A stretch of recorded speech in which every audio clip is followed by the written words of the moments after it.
तो बिस्मिल्लाहिर्रहमानिर्रहीम।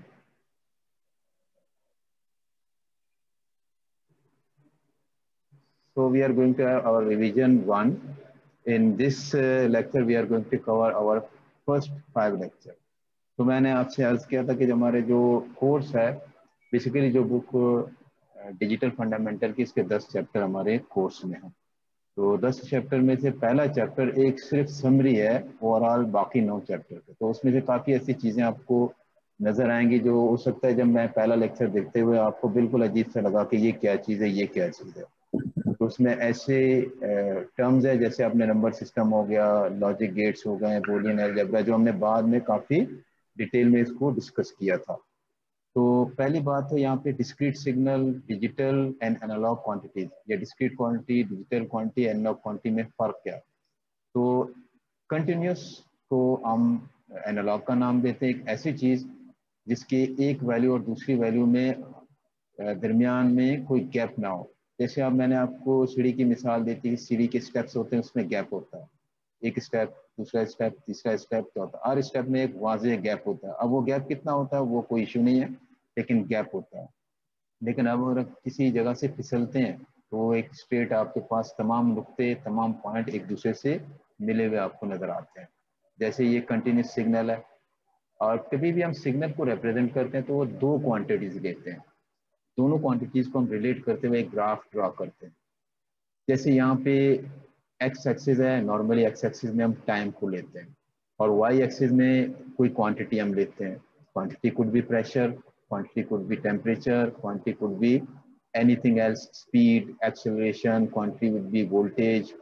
यानी टाइम के साथ साथ वोल्टेज में क्या फ़र्क आ रहा है, टाइम के साथ साथ वोल्टेज में क्या फ़र्क आ रहा है।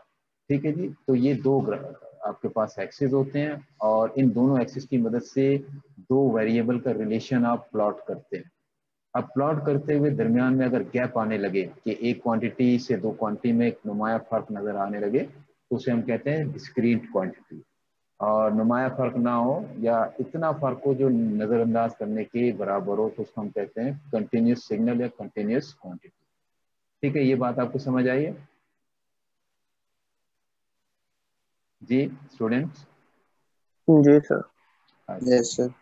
अब इसको मज़ीद हम देखते हैं कि हमारे पास जो एनालॉग या कंटिन्यूस ग्राफिकली वो इस तरह होते हैं कि दो एक्सिस से मिल के जो हम रिलेशनशिप बनाते हैं, तो दोनों क्वांटिटी के दरमियान कोई गैप आपको नज़र नहीं आता। आपको ये चीज़ नज़र आ रही है, और डिस्क्रीट में ये गैप आपको नज़र आ सकता है। ठीक है, जैसे ये लेवल है, ये लेवल आपके पास, और ये लेवल, इन दोनों में एक नुमाया फ़र्क है। ठीक है, अगर मैं कहूँ कि ये दो बहुत करीब के पॉइंट ले लूँ, मैं ये वाला पॉइंट ले लूँ और इससे करीब ये पॉइंट ले लूँ, इस वाले पॉइंट में वैल्यू ये है और इससे करीब वाले पॉइंट में नुमाया फ़र्क के साथ वैल्यू ये है, तो एक जंप आ जाता है। ठीक है जी, एक क्वांटिटी और दूसरी क्वांटिटी में एक पॉसिबल जंप है। अब वो जंप कितना हो सकता है, ये कुछ भी हो सकता है। जैसे आप देखिए ये जंप कुछ इतना है, ये जंप इतना है, जो गैप है वो कम ज़्यादा हो सकता है, लेकिन गैप नुमाया हो सकता है। तो ऐसी क्वांटिटी को हम डिस्क्रीट क्वांटिटी कहते हैं। अब यहाँ पे देखिएगा, मैंने डिस्क्रीट के लिहाज से यहाँ लेवल डिफाइन किए हुए हैं। ये नज़र आ रहा है आपको लेवल, 15 लेवल, 0 से लेकर 15, 16 लेवल आपको नज़र आ रहा है। ठीक है जी जी, सर। ये 16 भी हो सकते हैं, 17, 18, 20, 22, 26, कितने भी हो सकते हैं। ठीक है, ये हो सकते हैं। आपको इन लेवल को जाए जितने भी लेवल हों, लेकिन हर लेवल दूसरे लेवल के साथ एक फ़र्क रखेगा, हर लेवल एक दूसरे के लेवल के साथ फ़र्क रखेगा। जैसे यहाँ 5 है और 6 है, नुमाया फ़र्क है, 7 और 8 है, नुमाया फ़र्क है। ठीक है जी, तो हर लेवल का दूसरे लेवल से नुमाया फ़र्क है, और टोटल लेवल कुछ भी हो सकते हैं। लेकिन टोटल लेवल को अगर मैं लिमिटेड कर देता हूँ, टोटल लेवल को मैं कर देता हूँ लिमिटेड करता हूँ, तो फिर मेरा सिस्टम क्या बन जाता है, डिजिटल। ठीक है जी। अब यहाँ पे एक एनालॉग क्वांटिटी की एग्जाम्पल है। इस क्वांटिटी के लिहाज से अगर मैं एक वैल्यू टाइम को बढ़ाऊंगा, तो टाइम को बढ़ाने से वॉल्यूम बढ़ेगा। ठीक है जी, आपको ये चीज़ नजर आ रही है, देखिए टाइम को बढ़ाने से वॉल्यूम बढ़ेगा और टाइम को घटाने से वॉल्यूम कम होगा, लेकिन इस ग्राफ में कहीं आपको गैप नजर नहीं आएगा। ठीक है जी, तो ये एक एनालॉग क्वांटिटी की मिसाल है। डिस्क्रीट क्वांटिटी की मिसाल ये आपके पास एक्स एक्सिस में कोई क्वांटिटी है और वाई एक्सिस में एक और क्वांटिटी है। देखिए एक्स एक्सिस के अलग अलग वैल्यू पे वाई एक्सिस पे जो क्वांटिटी की अलग वैल्यूज आ रही हैं, लेकिन एक वैल्यू दूसरी वैल्यू के साथ कनेक्टेड नहीं है, गैप आपको नजर आएगा। एक वैल्यू दूसरे के साथ कनेक्टेड नहीं, गैप नजर आएगा, तो ऐसी क्वांटिटी को हम डिस्क्रीट क्वांटिटी कहते हैं। जी जी बोलिएगा। इससे पहले मैंने आपसे बात दोबारा यहाँ पे। अच्छा बेटा, मेरी बात आपको समझ आ रही है, सुनाई दे रही है? जी सर। अच्छा, तो यहाँ पे हमारे पास जो डिजिटल का फर्क और डिस्क्रीट का फर्क आपको समझ आने चाहिए कि डिस्क्रीट और डिजिटल में नंबर ऑफ लेवल का फर्क है। डिस्क्रीट में हम नंबर ऑफ लेवल कुछ भी ले सकते हैं, लेकिन डिजिटल में नंबर ऑफ लेवल हम चंद नंबर ऑफ लेवल तक अपने आप को लिमिटेड कर देते हैं। हम चंद नंबर ऑफ लेवल तक अपने आप को क्या करते हैं, लिमिट करते हैं। आप जब से अब तक बाइनरी पढ़ रहे हैं, तो बाइनरी में कितने लेवल होते हैं? दो। बाइनरी में कितने लेवल होते हैं? दो लेवल होते हैं। अच्छा, ऑक्टल में कितने लेवल होते हैं, आपने पढ़ा है, याद है कुछ? जी सर, 8। जी ऑक्टल सर। में 8 होते हैं और हेक्सा में 16 होते हैं। तो हमने लिमिट कर 16। दिया। 16। ठीक है, तो हमने लिमिट कर दिया है। जब हम लिमिट करते हैं तो हमारा सिस्टम बन जाता है एनालॉग। लिमिट नहीं करते हैं तो हम, सॉरी, लिमिट करते हैं तो डिजिटल बनता है हमारा सिस्टम, और लिमिट नहीं करते तो वो डिस्क्रीट। तो हम ये कह सकते हैं कि डिस्क्रीट का एक छोटा सा हिस्सा डिजिटल है। ठीक है, डिस्क्रीट में तो लिमिट नहीं है, कितने भी लेवल चाहे, लेकिन डिजिटल में हमने लिमिट कर दिया। जब लिमिट कर दिया तो किसको लिमिट किया? डिस्क्रीट को लिमिट किया। तो हम ये कहते हैं कि digital is a subset of discrete quantities. यहाँ पे हमने सर बोला। जी बोलिए। सर जी, एनालॉग और डिजिटल के अंदर डिस्क्रीट को कहाँ कंसिडरेशन मिलती है? पहली चीज है कि आप, एनालॉग और डिस्क्रीट दो क्वांटिटी है। एक एनालॉग जो कंटिन्यूस है, और जो डिसकंटिन्यूस है वो डिस्क्रीट है। अब डिस्क्रीट की ही एक मिसाल डिजिटल है कि उसमें हम नंबर ऑफ लेवल को लिमिट करते हैं। अब देखिए यहाँ आपको स्क्रीन में नजर आ रहा है कुछ, कितने लेवल आपको नजर आ रहा है? 2 लेवल्स। 2 लेवल। तो ये हमारे पास एक डिजिटल सिस्टम है। डिजिटल सिस्टम में डिस्क्रीट भी होता है, यानी डिस्क्रीट का एक छोटा सा हिस्सा होता है। Digital is part of discrete when number of level are limited. Are you getting my point? Yes sir. So we continue our slide. यहाँ पर भी 2 लेवल आपको नजर आ रहे हैं। अब ये 2 लेवल किसी लिहाज से, यहाँ वोल्टेज के लिहाज से 0 वोल्ट 5 वोल्ट, जो 2 लेवल है ना, देखिए 0 और 5 के दरमियान कोई और वैल्यू हम डिफाइन नहीं कर रहे हैं, या 0 या 5, तो 2 लेवल है हमारे पास। Is it example of a digital और not? Yes, it is example of digital. अगर मैं आपसे कहूँ कि ये डिस्क्रीट है या नहीं, आप कहेंगे सर डिस्क्रीट तो है बिल्कुल, लेकिन डिस्क्रीट के लिहाज से मजीद अगर हम आगे जाना चाहें तो डिस्क्रीट का एक हिस्सा डिजिटल कहलाता है। वो ये उसमें से है जब हम नंबर ऑफ लेवल को लिमिट करते हैं। आप देखिए यहाँ पे लेफ्ट साइड में कितने लेवल आपको नजर आ रहे हैं? 4 लेवल। 4 लेवल, 0 1 2 3, तो 0 से 3 तक 4 लेवल होगा। तो लिमिट हमने कर लिया, हमने 0 1 2 3 4 तक अपने आप को लिमिट कर दिया। और यहाँ पे राइट साइड में कितने लेवल नजर आ रहे हैं आपको? 8 लेवल नजर आ रहे हैं। तो ये हैं डिस्क्रीट, लेकिन चूंकि नंबर ऑफ लेवल को हमने अपनी किसी वजह से जरूरत के मुताबिक कम कर दिया या लिमिट कर दिया, तो इसको हम डिस्क्रीट के एक सबसेट या सब ब्रांच या सब पार्ट डिजिटल कहेंगे। तो डिस्क्रीट और डिजिटल में आपको फर्क नजर आना चाहिए। ठीक है जी। अच्छा ये बताएं, 2.5 ये डिस्क्रीट है, डिजिटल है, एनालॉग है?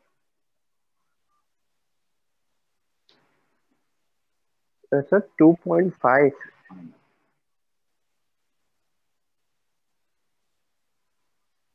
तो दिस इज डिस्क्रीट, डिजिटल और एनालॉग। यहाँ आपके सामने लेवल नजर आ रहे हैं। बाइनरी नंबर अब तो आपको काउंटिंग आ गई, ये 0 रखा हुआ नजर आएगा आपको, ये 1 ये 2 ये 3, ये 0.5 कहीं नजर नहीं आएगा, 1.5 कहीं नजर नहीं आएगा, 2.5 3.5। यहाँ पे एक के बाद अगला लेवल है, लेवल के बीच वाली कोई चीज नहीं है। तो 2.5 का मतलब है दूसरे और तीसरे लेवल के दरमियान, ऐसे ही है ना? जब दूसरे और तीसरे लेवल के दरमियान, तो ये डिजिटल या डिस्क्रीट नहीं है, ये आपके पास एनालॉग क्वांटिटी है। यहाँ पे ये 8 लेवल है। देखिए हमने ग्राफ प्लॉट किया टाइम और एक और क्वांटिटी जिसको फंक्शन ऑफ टी का हमने नाम दिया, उसके दरमियान हमने ग्राफ ड्रॉ किया तो लेवल आपके पास टोटल कितने हैं देखिएगा, 1 2 3 4 5 6 7, तो 0 से लेके 7 तो कितने हो गए 8 लेवल।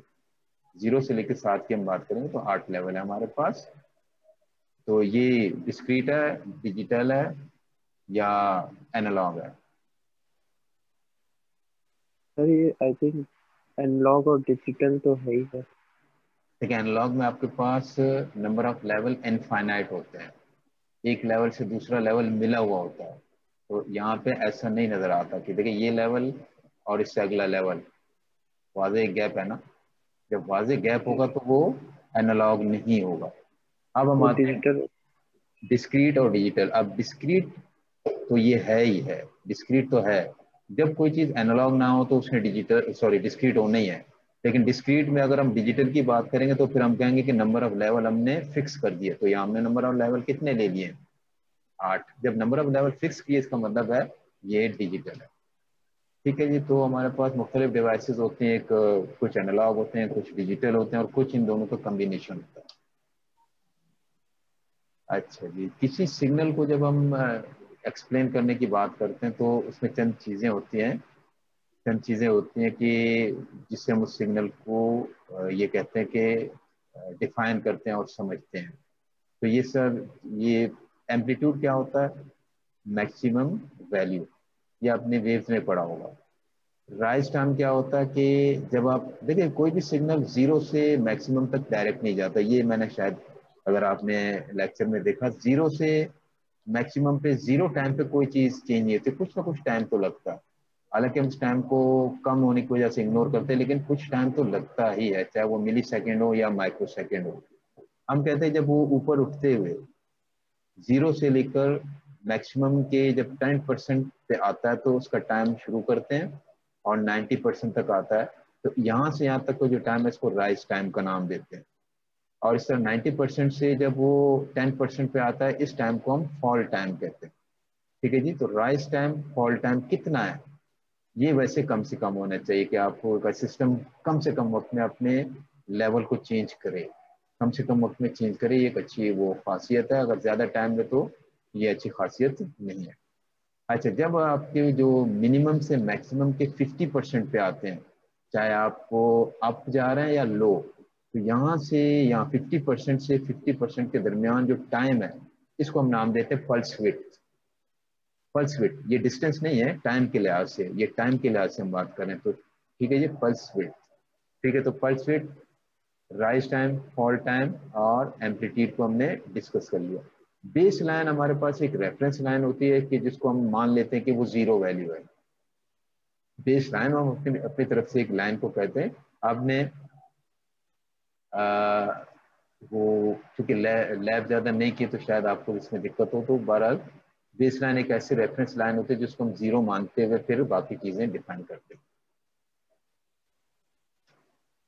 अच्छा जी, अब पल्स विड्थ, इसको हमने ये नाम दे दिया कि हम हाई से हाई, ये आपके पास पल्स विड्थ है। और आपके पास देखिए यहाँ पे कितने नंबर ऑफ वेव्स हैं, कोई बता सकता है?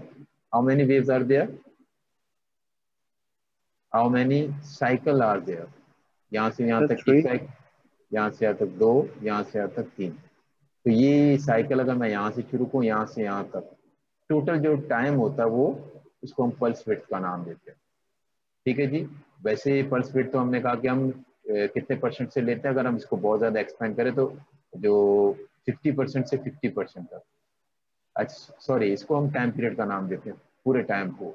और ये पल्स विड्थ है जिसमें हम 50% से 50% तक थे। हमने कहा कि राइज होते हुए 50% और फॉल होते हुए 50% के दरमियान जो हमारा टाइम लगा था वो पल्स विड्थ। और पीरियड आपके पास पूरी ड्यूरेशन होती है। और आपको इल्म में है कि आपने पढ़ा होगा कि टाइम पीरियड का इनवर्स क्या कहलाता है? फ्रीक्वेंसी।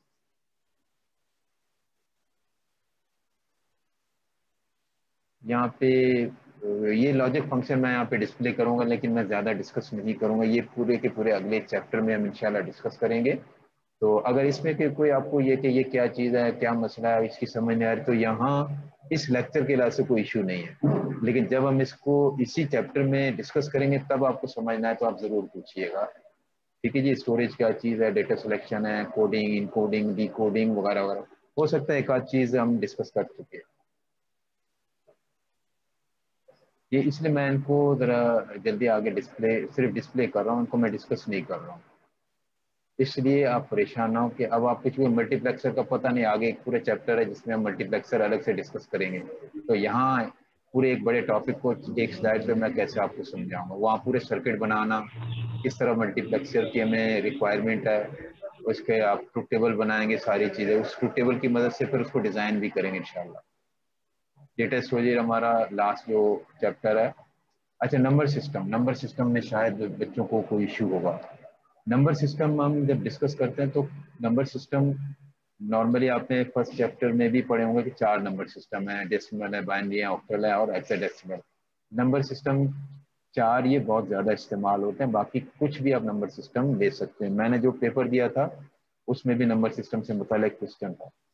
अब जो नंबर होता है उसकी 3 चीज़ें होती हैं, एक बेस, और इस बेस के साथ मल्टीप्लाई होना कोफिशिएंट, और बेस के ऊपर एक पावर एक्सपोनेंट।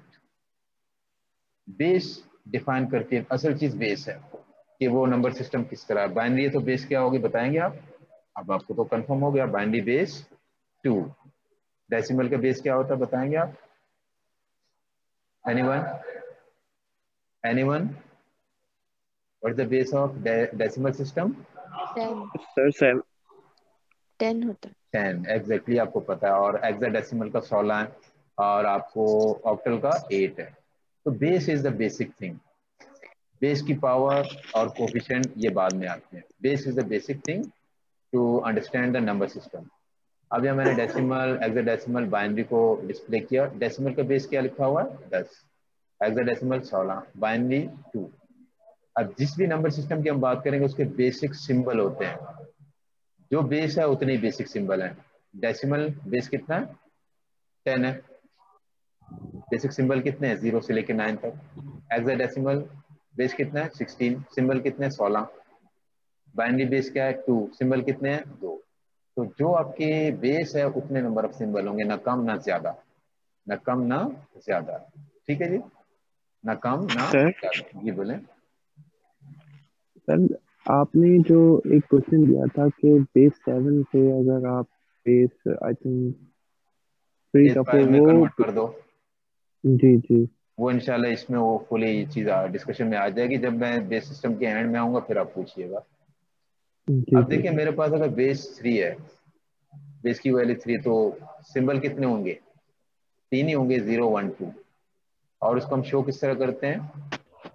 यहाँ देखिए एक मिस्टेक आपको नजर आ रही है, शायद मैंने वीडियो में भी इसका तस्करा किया था। देखिए जो बेसिक सिंबल होते हैं आपका नंबर, उस देखिए बेस क्या है? 3 है, तो आप 0 1 और 2 इस्तेमाल कर सकते हैं। यहाँ पे क्या इस्तेमाल किया हुआ देख रहे हैं आप? 3 इस्तेमाल किया हुआ है, तो 3 आप इस्तेमाल नहीं कर सकते हैं। जब बेस 3 है तो आपके सिंबल 0 1 और 2 है, और वही चीज आपके नंबर में इस्तेमाल होंगे, उससे हटकर कोई आप सिंबल इस्तेमाल नहीं कर सकते। तो there is a mistake in this slide. अच्छा जी, 4 है, 4 के लिहाज से कितने सिंबल होंगे बताइएगा? 4 होंगे, 0 1 2 3। यहाँ पे भी आपको कोई मिस्टेक नजर आ रही है, क्या चीज है बताएंगे आप मुझे? 5। 5 यूज किया, 5 आप इस्तेमाल नहीं कर सकते। और क्या 4 इस्तेमाल कर सकते हैं? No sir. No sir. तो ये पहली और दूसरी लाइन में ये मिस्टेक है, वीडियो में मैंने इसका तस्करा किया था। अच्छा, मैं बेस 5 इस्तेमाल करूं तो कितने सिंबल होंगे? 5, 0 1 2 3 4। तो यहाँ पे क्या है देख रहे हैं? 5 मिस्टेक है सर। तो देयर इज अ मिस्टेक। अच्छा 6 पे आइएगा, यहाँ पे कोई मिस्टेक आपको नजर आ रही है? No sir. ठीक है जी, यहाँ पे, यहाँ हम्म। पे, यहाँ पे। अच्छा, तो जो नंबर सिस्टम होता है उसको नीचे सबस्क्रिप्ट में लिख देते हैं कि बेस क्या है उसकी। याद है आपको मैंने क्वेश्चन में शायद 7 लिखा हुआ था, तो कोई पूछ रहा था कि 7 क्या है। तो अगर नंबर सिस्टम आपने सही पढ़ा तो आपको आइडिया हो जाता कि वो बेस इस तरह लिखते हैं। देखिए ये सारी चीजें आपको नजर आ रही है ना? तो डेसिमल में कितने सिंबल हैं? 10।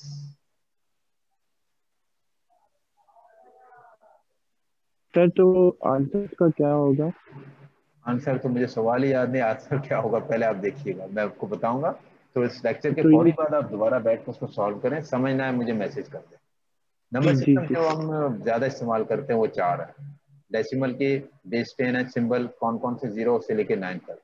बाइनरी के बेस 2 है 0 1, ऑक्टल 0 7 और हेक्साडेसिमल 0 से लेकर 9 फिर ए से लेकर एफ तक। अच्छा एक और चीज मैं आपको बताऊं, जो सिंबल आप इस्तेमाल करते हैं एक सिंबल होना चाहिए किसी भी, जैसे आप डबल, आप ये नहीं कहेंगे जैसे 9 के बाद अगर मैं नॉर्मल 10 लिखता ना तो 1 0 होता ना 10, तो बेसिक सिंबल सिर्फ एक ही सिंबल होता है, एक से ज्यादा नहीं होता। तो 10 के लिए मैंने सिर्फ ए इस्तेमाल किया तो एक सिंगल सिंबल है। 11 के लिए बी और इस तरह सी डी ई एफ। अच्छा ये एक मैंने एग्जांपल दिया है, इसमें डेसिमल पॉइंट आपको नजर आएगा। तो जब मैंने बात की किसी नंबर सिस्टम की तो आप सबसे अहम चीज क्या बताई आपको, बेस। सबसे अहम चीज क्या है बेटा, बेस है। बेस के बाद फिर एक्सपोनेंट है, बेस के बाद फिर कोफिशिएंट है। अब हम पहले आते हैं एक्सपोनेंट को समझने पे। किसको, एक्सपोनेंट को।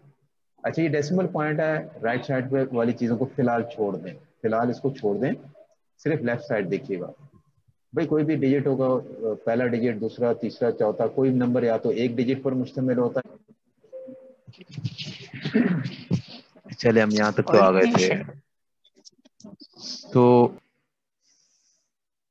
यहाँ तक जो मैं डिस्कस कर रहा था कि हमारे पास जो नंबर सिस्टम है उसमें अगर बेस 3 है तो 3 इसकी बेसिक सिंबल होंगे, बेस 4 है तो 4, और इसी तरह बेस 10 है तो 10। और नॉर्मली हम जो डिस्कस करते हैं वो 4 नंबर सिस्टम को ज्यादा डिस्कस करते हैं। इसमें बाइनरी और डेसिमल, ऑक्टल और हेक्साडेसिमल है। अब कोई भी नंबर हो उसके डिजिट होते हैं, डिजिट एक हो सकता है, 2 या 3 या 4 या 5।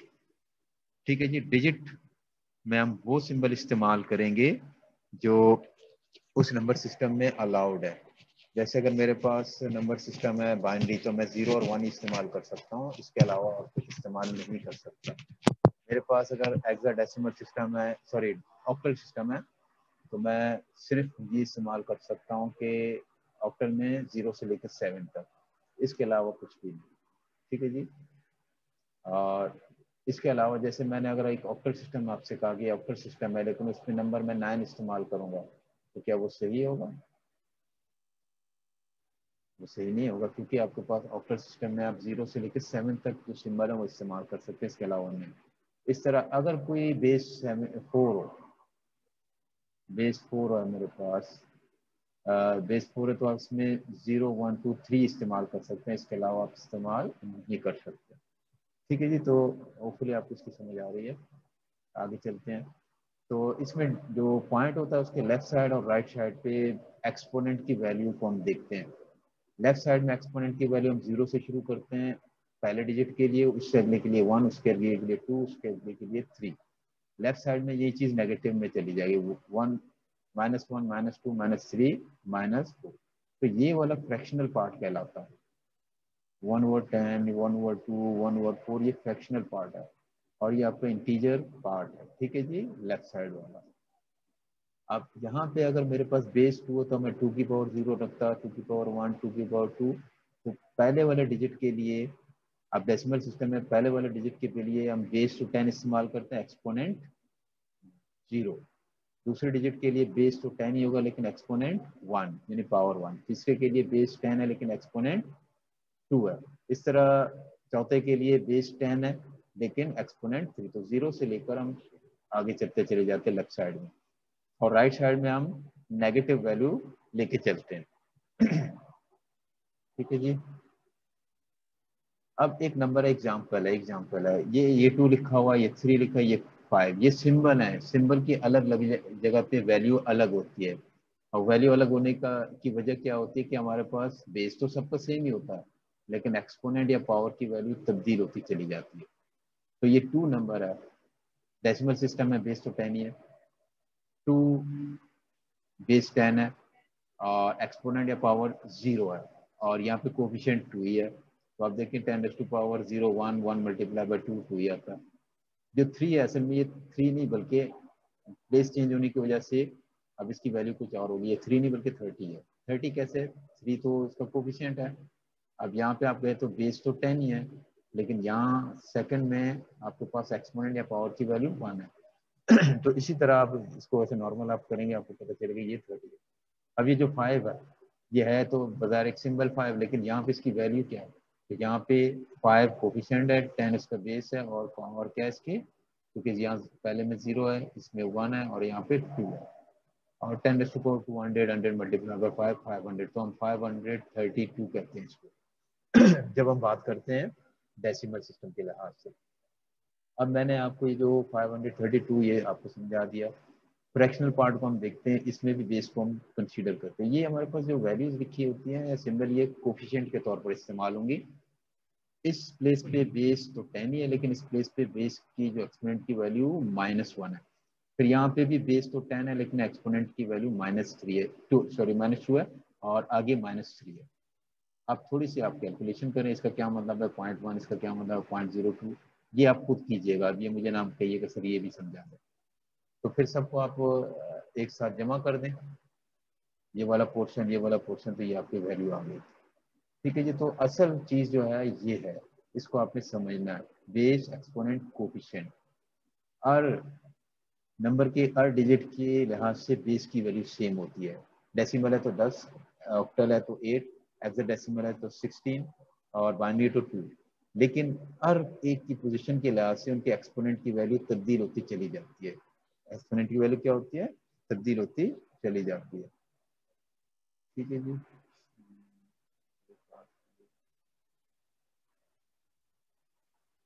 ठीक है, तो एक्सपोनेंट की वैल्यू तब्दील होती चली जाएगी, और जो ये सिंबल की जो वैल्यू होती है अपनी, जो ये वही आपके पास एज अ कोफिशिएंट आप इस्तेमाल करते हैं।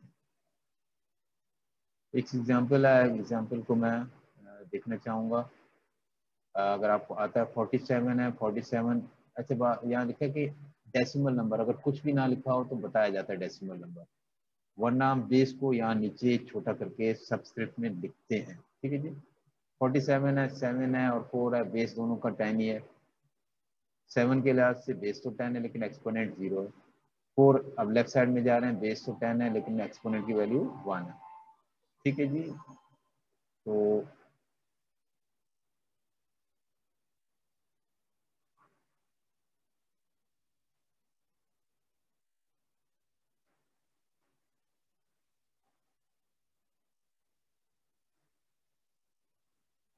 अच्छा, नेक्स्ट स्लाइड पे आते हैं। यही चीज़ आपको यहाँ पर बताया गया, लेकिन यहाँ पे फ्रैक्शनल पार्ट आपको समझाया जाएगा कि 0.323 को कैसे करेंगे हम। 0.23 के लिहाज से जो 10 की पावर पहले -1 लेंगे, फिर अगले के लिहाज से -2 लेंगे। कोफिशिएंट वही होंगे जो आपको 2 और 3 नजर आएंगे।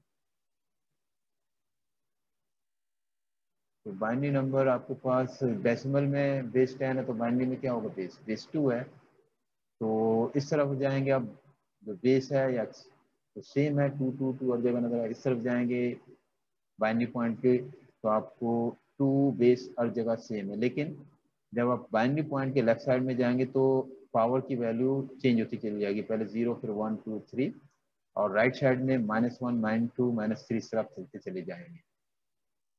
अच्छा, बाइनरी नंबर में नंबर आपके डिजिट ज़्यादा दो हो सकते हैं, 1 2 3 4। तो बाइनरी नंबर में मैंने 4 डिजिट पर मुश्तमिल एक नंबर लिखा, पहले 0, फिर 1, फिर 2। तो बाइनरी काउंटिंग ऑफली आपको आती होगी, तो मैं इस पर ज़्यादा ध्यान नहीं दूंगा। Convert binary whole number to decimal. तो बाइनरी नंबर को डेसिमल में कैसे कन्वर्ट करते हैं? कोई भी नंबर हो, याद रखिएगा, कोई भी नंबर हो, डेसिमल में कन्वर्ट करने का बड़ा आसान तरीका है। कोई भी नंबर हो other than decimal to decimal, यानी डेसिमल तो नहीं है, अगर ऑलरेडी होगा तो हम क्या कन्वर्ट करेंगे? बाइनरी है, हेक्साडेसिमल है, ऑक्टल है, या बेस 5 है, बेस 2 है, सॉरी बेस 3 है, वगैरह वगैरह। तो उसको कन्वर्ट करने का तरीका ये कि आपके पास जो नंबर है उसके डिजिट आप अलग अलग कीजिएगा। जैसे 1 0, अगर मैं राइट से पढ़ूँ 1 0 1 1 0 1 1, अगर यहाँ से सब पढ़ो तो 1 1 0 1 1 0, सबको ज़रा फैला के लिखिएगा। पहले के लिहाज से आप बेस, क्योंकि बाइनरी नंबर है ना, तो बेस 2 लिखेंगे, दूसरे तीसरे सबके लिए। इसके लिए जो एक्सपोनेंट है 0, इसके लिए एक्सपोनेंट 1 है, इसके लिए एक्सपोनेंट 2 है, आपको ऊपर नजर आ रहा है, इसके लिए एक्सपोनेंट 3 है, इसके लिए एक्सपोनेंट 4 है, इसके लिए 5 है, इसके लिए 6 है। जो 0 वाली वैल्यू उसको छोड़ दें, क्योंकि इसके साथ अगर इसको मल्टीप्लाई करेंगे रिजल्ट तो 0 ही आना है, रिजल्ट 0 आना है।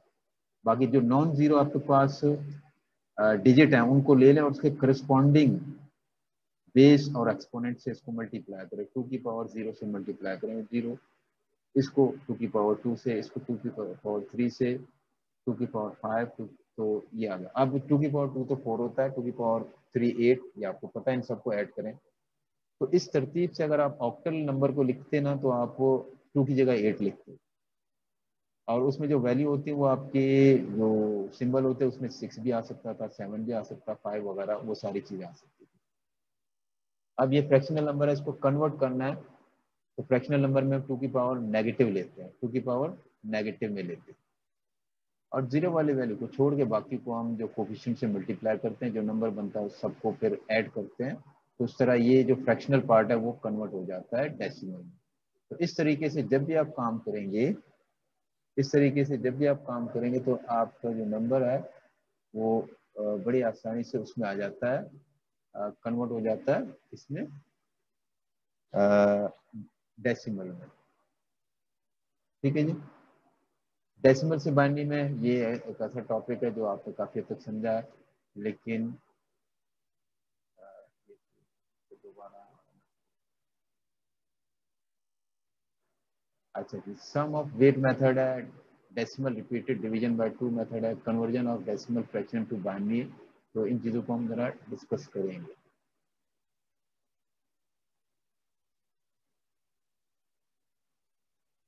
यहाँ पे कुछ चीज़ें अगर डिलीट कर देता हूँ।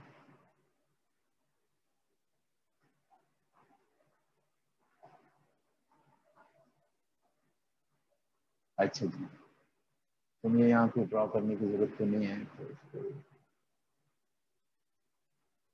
सम ऑफ वेट मेथड, तो सम ऑफ वेट मेथड को हमने, अगर कोई डेसिमल है, ये जरा सा मुश्किल मेथड है, तो डेसिमल को बाइनरी में हम कैसे कन्वर्ट करें, ये किसी हद तक मुश्किल है, इसको सिर्फ मैं जरा सा समझा देता हूँ, उसको बाद में इस्तेमाल करें ना करें कोई इशू नहीं है। इसमें जैसे 8 नंबर है, तो उसको हम चाहते हैं कि जो बाइनरी में जो हमारे पास वैल्यू पॉसिबल है, 1 है, 2 है, 4 है, 1 2 4 8 16 32 और 64, इस तरह 2 की पावर में। अब इस 9 को 2 की पावर में कैसे कैसे तोड़ सकते हैं, तो 9 को हम 8 लिख सकते हैं और +1 ये लिख सकते हैं ना, 8 + 1, और 1 है 2 की पावर 0, 8 है 2 की पावर 3, तो 2 की पावर 0 तो आ गया हमारे पास, 2 की पावर 3 भी आ गया, तो 2 की पावर 1 और 2 की पावर 2 की जगह हम उसका कोफिशिएंट क्या लेंगे, 0 0 ले लेंगे। तो ये इस तरह आप डेसिमल को बाइनरी में इस तरह कन्वर्ट करते हैं। ये अगर तरीका आप इस्तेमाल करें, इस पर टाइम लगा कोई इशू नहीं, अगर टाइम ना भी लगा तो ये ज़्यादा इंपॉर्टेंट नहीं है।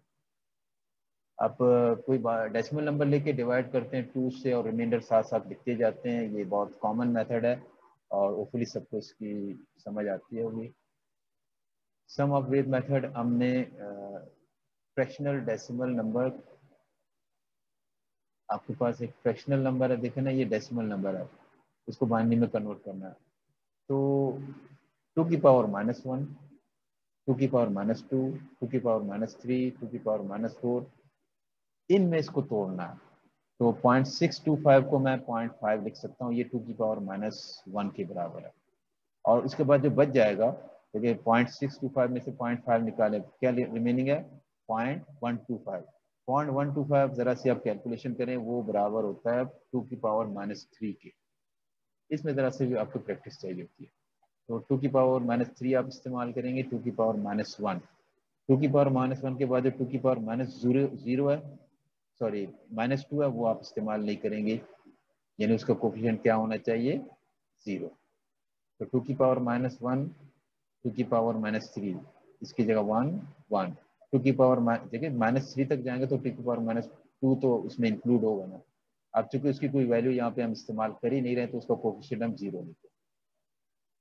तो रिपीटेड मल्टीप्लीकेशन बाय 2 एक और छोटा सा तरीका है कि अगर आपके पास एक फ्रैक्शनल नंबर है, फ्रैक्शनल पार्ट है, फ्रैक्शनल पार्ट है, देखिए डेसिमल नंबर है लेकिन इसका फ्रैक्शनल पार्ट है, इसको आप बाइनरी में कन्वर्ट करेंगे, तो सिर्फ इस फ्रैक्शनल पोर्शन को लें। इसमें कुछ स्टूडेंट ने मुझे कहा कि उनको समझ नहीं आ रही है, सिर्फ फ्रैक्शनल पोर्शन को लेकर 2 से मल्टीप्लाई करें, जो आंसर आता है, अगर फ्रैक्शन के इस तरफ 0 है या 1 जो भी है, उसको आप कैरी के तौर पर ले लें। या इस वक्त 0 है ना, 0 बनता है तो आप 0, बाकी आपने इसको दोबारा लेना है। अगर ये वहाँ 1 आता तब भी हम सिर्फ 0.625 को लेते, अब 0 आ रहा है तब भी हम 0.625 को लेके प्रोसेस करेंगे, यानी मल्टीप्लाई बाय 2 करेंगे। अब इसका आंसर आता है 1.25। इस 1 को तो हम आगे ले जाएंगे एज ए कैरी, और प्रोसेसिंग के लिए इस 1 को छोड़ के जो फ्रैक्शनल पार्ट है 0.25 इसको आगे ले जाएंगे। देखिए यहाँ 1 था, इसको हम यहाँ ले गए, यहाँ 0 है, इसको हम यहाँ ले गए। हम आगे प्रोसेस के लिए जो राइट साइड में जो पॉइंट के बाद जो वैल्यू है उसको ही आगे ले जाते हैं। 0.25 इसको मल्टीप्लाई किया 2 के साथ, 0.50। अब इस 0 को ये वाला 0 यहाँ आ गया, 0.50 हमने यहाँ ले 2 से मल्टीप्लाई किया तो 1.00। अच्छा, जब भी यहाँ पे राइट साइड में 0 आने लगे बस स्टॉप कीजिएगा, इसके बाद में आप कुछ कर नहीं सकते हैं। ये वाला 1 आप यहाँ आना, अगर आप करना चाहेंगे तो हर जगह मुसलसल आपके 0 0 0 0 आता चला जाएगा, तो उसकी कोई जरूरत नहीं है। बाइनरी अरिथमेटिक को ज़्यादा डिस्कस करें ना करें, सम करना आपको आता है। 0 0 0 + 0 0 0 + 1 1 1 + 0 1 1 + 1, इससे हम 0 विद अ कैरी ऑफ 1 कहेंगे, 0 विद अ कैरी ऑफ 1। असल में 1 + 1 2 होता है, 2 इससे लिखते कि 1 0, लेकिन चूंकि ये एक बिट है तो एक बिट के लिए हम कहेंगे 1 + 1 is 0 with the carry of 1। 0 with the carry of 1 is same as 2। ठीक है जी, तो यहाँ पे छोटी सी बाइनरी एडिशन है, ये आप देख लीजिएगा। रिवीजन है तो हम जरा तेज चलेंगे। यहाँ 3 आपके पास वो है आपके पास जी।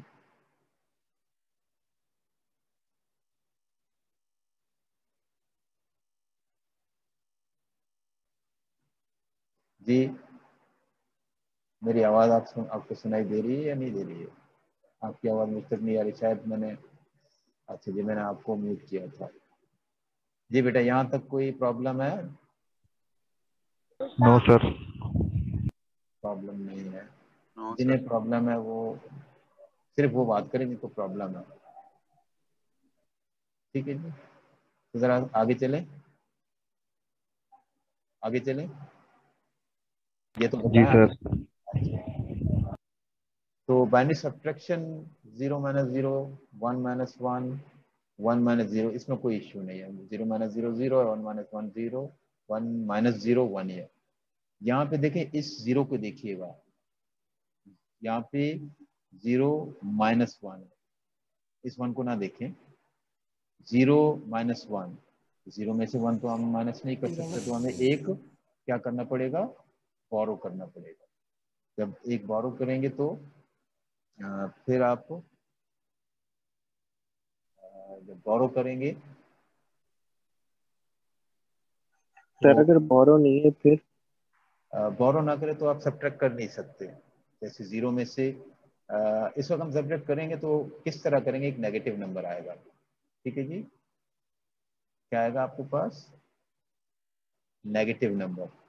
तो नेगेटिव नंबर की रिप्रेजेंटेशन इस तरह होती है कि हम कहते हैं कि 0 - 1 का मतलब है ये 1,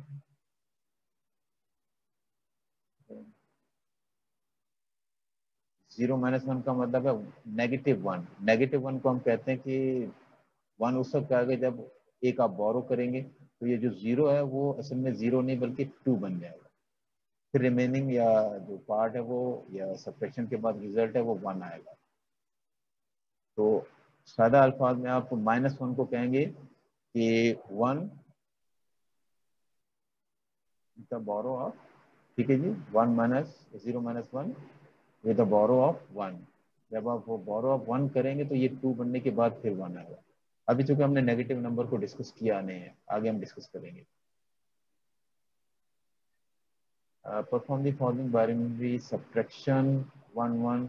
ये 1 1 यहाँ पे क्या लिखा नजर आ रहा है, 3, ये डेसिमल में 3 इसलिए लिखा है ताकि आपको उसकी समझ आ जाए। समझने के लिहाज से कि अगर ये 1 1 का मतलब 3 है और 0 1 का मतलब डेसिमल में 1 है, तो कि डेसिमल नंबर सिस्टम बहुत ज़्यादा इस्तेमाल होने की वजह से इसको समझना आसान है। 3 - 1 2 है। और बाइनरी के लिहाज से हमने सब्ट्रैक्शन की तो 1 - 1 क्या है, 0, 1 - 0 1। 1 0 किसके बराबर होता है, इसको 10 ना कहिएगा काइंडली। 1 0 बाइनरी में 1 0 है क्या चीज़, ये 2 ही है। बाकी इस तरह यहाँ पे एग्जाम्पल है। बाइनरी मल्टीप्लिकेशन में कोई इशू नहीं है। बिल्कुल आप ऐसे कीजिएगा जैसे आप नॉर्मल मल्टीप्लिकेशन करते हैं। सिर्फ सिंगल बिट के लिहाज से 0 multiply by 0, 0 multiply by 1, 0, 1 multiply by 0, 0, 1 multiply by 1, 1। ये कौन सा गेट है, जरा बताइए कौन सा गेट इस किस्म की जो ऑपरेशन को परफॉर्म करेगी।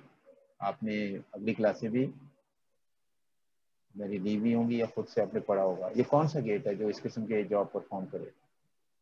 सर और एंड एंड गेट के अगर दोनों इनपुट 1 होंगे तो आउटपुट क्या होगा, 1 होगा। वन। अगर दोनों जीरो हैं या कोई एक जीरो है तो आउटपुट क्या होगा, 0। तो देखिए जी एंड गेट से हम ये मल्टीप्लिकेशन का काम कर सकते हैं नहीं कर सकते हैं, सिंगल बिट। बस। ठीक है जी। तो perform the binary multiplication, this is the same thing. आप वैसे ही करते हैं जैसे आपने डेसिमल में किया। ये आपके पास मल्टीप्लाई करते हैं तो आपके पास प्रोडक्ट आते हैं पार्शियल प्रोडक्ट। और आपको पता है कि हर अगले वैल्यू के लिए आप एक तरफ लेफ्ट साइड में शिफ्ट करते जाते हैं, फिर सबको ऐड करते हैं।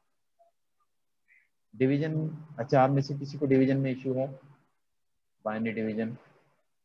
सर मुझे सब्ट्रैक्शन का एक चीज पूछनी थी। हाँ जी, एक मिनट, पहले सब्ट्रैक्शन देखते हैं, पूछिएगा। तो एक एक ही चीज है ये कि फॉर एग्जांपल अगर 0 1 - 1 1 है तो उसका आंसर क्या आएगा? जरा बता, देखिए सब्ट्रैक्शन में आप दो नंबर लेते हैं, एक नंबर में से दूसरे को सब्ट्रैक्ट करते हैं।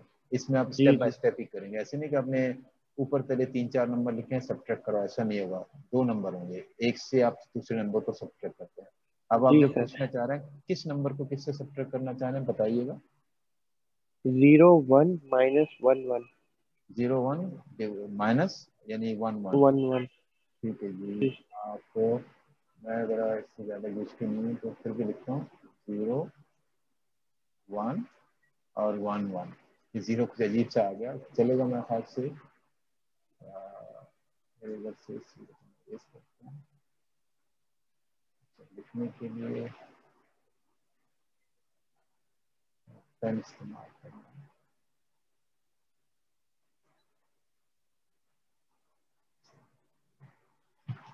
0 1 डिवाइडेड बाय 1 1, इस तरह ना। जी 0 1 - 0 1। तो यहाँ पे देखिए 1 - 1 क्या होना चाहिए बताइएगा, कोई बता सकता जी है।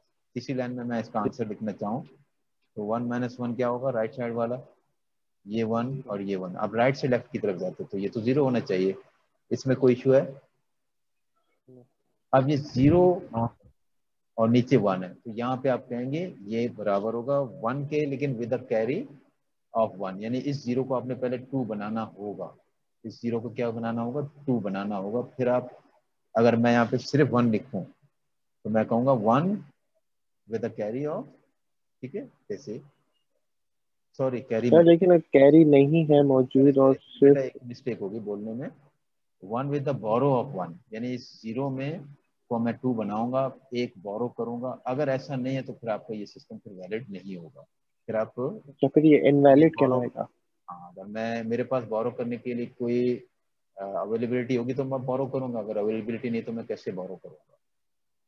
ठीक है, ठीक है। तो मैं इसको डिलीट करता हूँ, असल में मैं ज़्यादा यूज टू नहीं हूँ, तो अगले अगर कोई लेक्चर दूंगा तो उसमें ज़्यादा आपको बेहतरी नजर आएगी इंशाल्लाह। अच्छा जी, तो क्या चीज़ थी यहाँ पर, इसको पहले मैं डिलीट करता हूँ। ये दो क्यों कर रहा हूँ, इरेजर ले लो, इसको डिलीट किया, इसको ठीक है जी। मैंने आपसे डिवीजन का पूछा था गालिबन, जी हाँ डिवीजन का पूछा। डिवीजन में किसी को इशू है, यकीनन होना चाहिए, ये नहीं है। एनीवन, नहीं है तो मैं आगे चला जाता हूँ, ये रिवीजन क्लास है। क्या मैंने आपको म्यूट कर दिया? जी शादाब, अब्दुल जी हसीद, सर। नहीं शादाब की आवाज़ थी। बहरहाल डिवीजन में कोई इशू नहीं है आपको।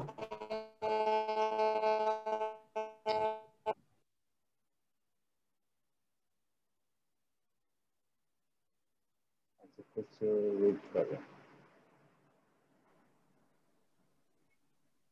आगे चलो बेटा, डिवीजन बताऊं मैं आपको। डिवीजन उसी तरह, जैसे मैं आपको एक एग्जांपल दोबारा बता देता हूँ, जैसे मैंने वीडियो लेक्चर में डिस्कस किया।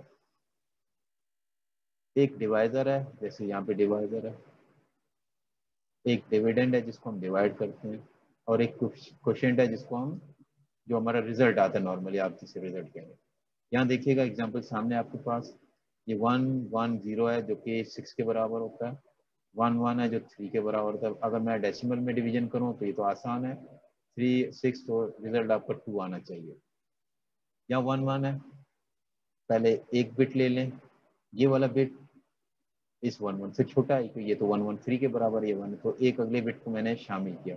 याद रखिए जब भी एक बिट आप शामिल करते हैं तो यहाँ एक इजाफी 0 लिखते हैं, लेकिन शुरू के स्टेप में 0 ना लिखें कोई फर्क नहीं पड़ेगा। लेकिन आगे जब आप एक बिट ज्यादा, यानी एक बिट कम पड़ जाए तो एक से ज्यादा बिट आप ऐड करेंगे तो बीच में 0 जरूर लिखेंगे, याद रखिएगा। इसमें स्टूडेंट मैक्सिमम मिस्टेक करते हैं। मैंने आप हमारे दस्ता ना आता है घुसड़ी के दिन।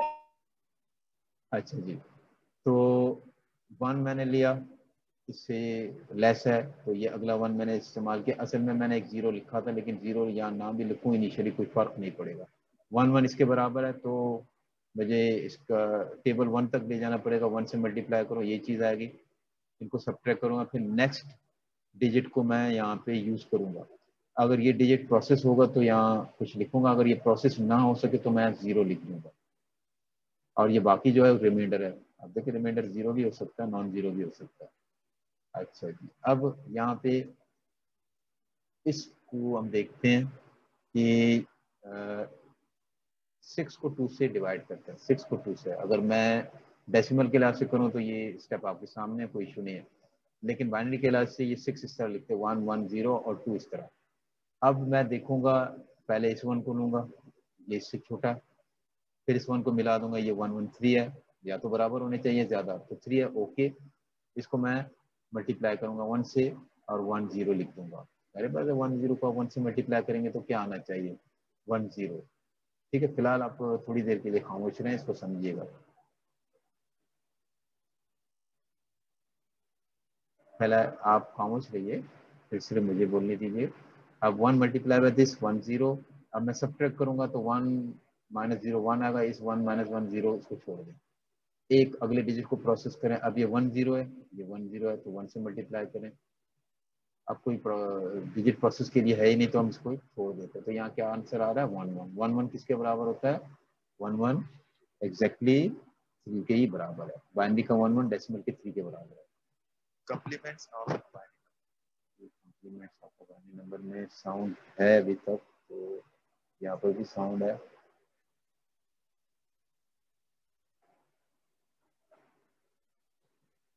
अच्छा जी, कॉम्प्लीमेंट्स को हम शायद ज़्यादा डिस्कस ना करें, इतना करता हूँ कि बाद में अगर मुझे ज़रूरत पड़े तो कोई इशू ना हो। वंस कॉम्प्लीमेंट, टू कॉम्प्लीमेंट हम कंप्यूटर सिस्टम में इस्तेमाल करते हैं। ठीक है जी, जब कंप्यूटर सिस्टम में जब इसको इस्तेमाल करते हैं तो पहले इसको समझना होगा। और वंस कॉम्प्लीमेंट, ये चूँकि बेसिक कोर्स है तो बेसिक कोर्स को आप देखेंगे आगे बहुत ज़्यादा आप इस्तेमाल करेंगे।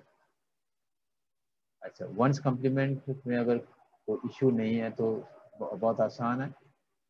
वंस कॉम्प्लीमेंट आपके पास जो भी नंबर है, बाइनरी नंबर की हम बात कर रहे हैं, बाइनरी नंबर कॉम्प्लीमेंट्स जो है ना काफ़ी इतना छोटा टॉपिक नहीं है जिसको हम यहाँ बहुत शॉर्ट करके समझ रहे हैं।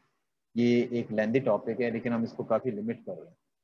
तो बाइनरी नंबर के जो डिजिट हैं या बिट्स हैं, बाइनरी नंबर के डिजिट को बिट भी कहते हैं। बाकी आपको जो हेक्साडेसिमल, डेसिमल वगैरह बिट नहीं कहेंगे, उसको आप डिजिट ही कहेंगे। तो इसके जितने बिट या डिजिट हैं उनको आपको 0 को 1 कर दें, 1 को 0, इससे आपको कॉम्प्लीमेंट आ जाएगा। Simply is this. जैसे ये बाइनरी नंबर है, 0 है तो डिजिट 0 है तो 1 कर दिया, 1 है 0 कर दिया, दैट्स इट। अब वंस कॉम्प्लीमेंट के लिए आपको आपने देख लिया कौन सा गेट इस्तेमाल करेंगे, आप देख तो चुके हैं स्क्रीन में, इन्वर्टर या नॉट गेट इस्तेमाल करते हैं। टूज कॉम्प्लीमेंट बहुत आसान है, आप वंस कॉम्प्लीमेंट फाइंड करके फिर इसमें 1 ऐड करें, बाइनरी 1 ऐड करें। ठीक है जी, बाइनरी 1। तो जैसे टूज कॉम्प्लीमेंट फाइंड करना है, इसका तो पहला स्टेप क्या है, इसका वंस कम्प्लीमेंट निकालेंगे। वंस कम्प्लीमेंट में आप 0 को 1 करते हैं, 1 को 0, सब इस तरह। फिर इसमें एक बाइनरी 1 ऐड करें, 1 + 1 1 + 1 0 विद अ कैरी ऑफ 1, 2 कहेंगे, लेकिन 2 कैसे लिखते हैं, 1 0, तो वो 0 आप यहाँ लिखेंगे और उस 1 को आगे कैरी करेंगे, ये ऊपर वाली लाइन छोड़ दें। तो उसमें फिर 1 और 0 ऐड होके 1, बाकी ये तो एज इट इज, यहाँ कुछ आप ऐड ही नहीं करें, एज इट इज।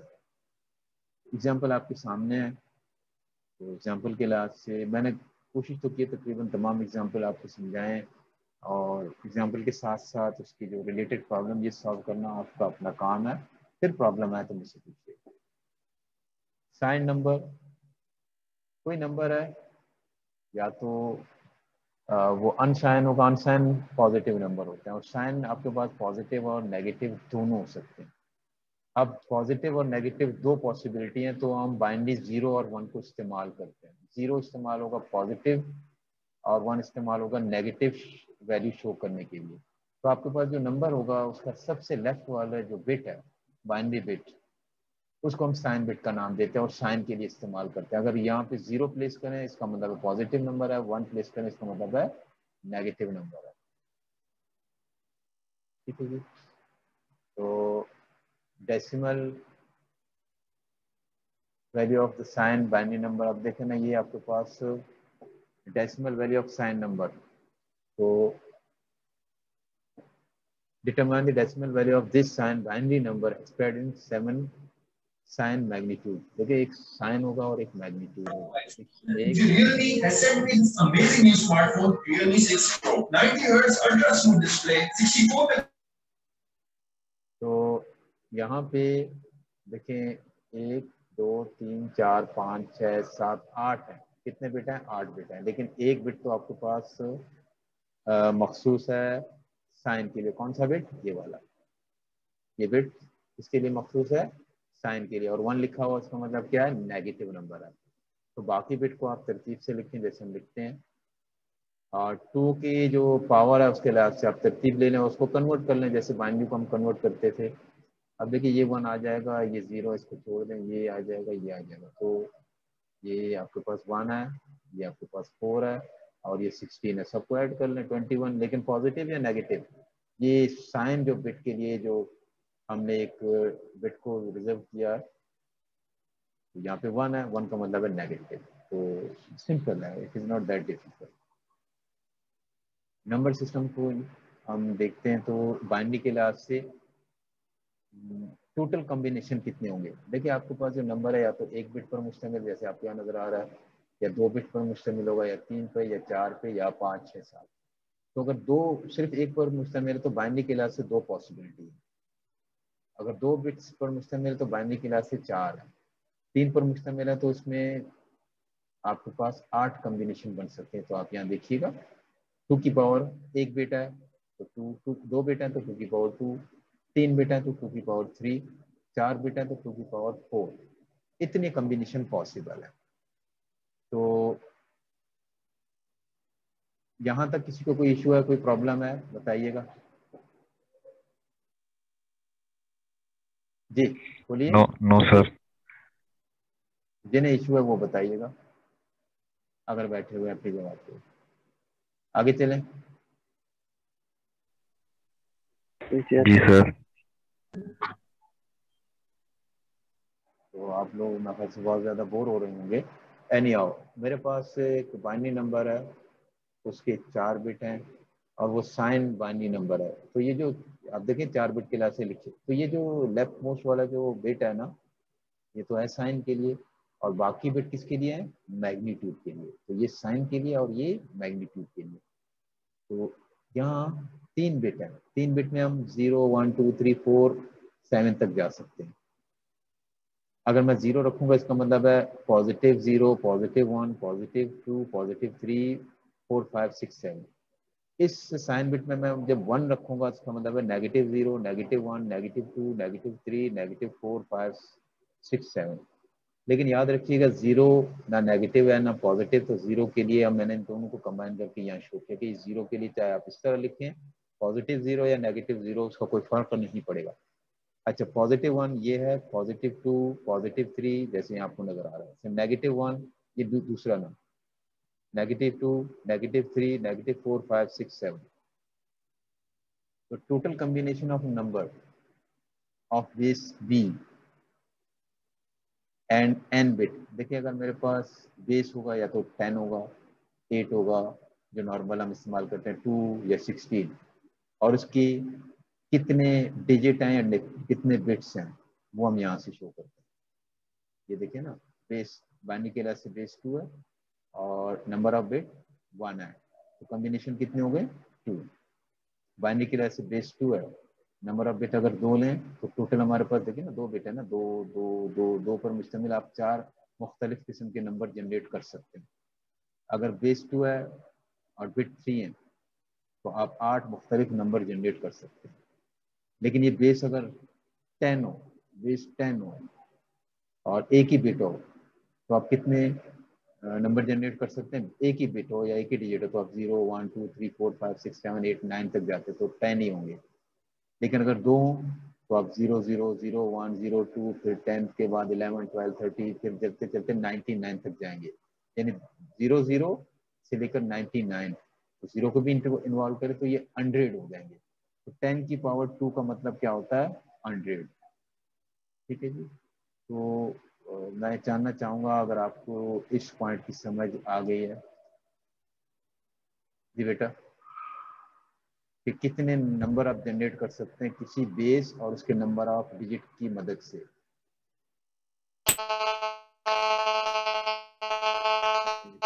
माइक के साथ इश्यू है या कुछ हमें सुनाना चाह रहे हैं? ठीक है, मैं आगे चलना चाहूँगा कि मेरे पास टाइम बहुत कम है। अच्छा, हेक्साडेसिमल नंबर, ये रिवीजन के लिहाज से क्या इसको समझाने की जरूरत पड़ेगी? 0 से लेकर 9 फिर ABCDF तक आप जाते हैं। हेक्साडेसिमल क्योंकि बेस क्या है 16 है तो उसके बेसिक डिजिट या बेसिक सिंबल 16 होंगे जिसको हम इस तरह रिप्रेजेंट करते हैं। अच्छा जी, मैं इस रिवीजन सेशन को यहीं तक रोक देता हूँ। इंशाल्लाह इसके बाद हम कोशिश करेंगे इसको अगर कंटिन्यू कर सके तो इंशाल्लाह हम कंटिन्यू करेंगे। तो इस रिवीजन को हम यहीं पे एंड कर देते हैं। ठीक है जी। तो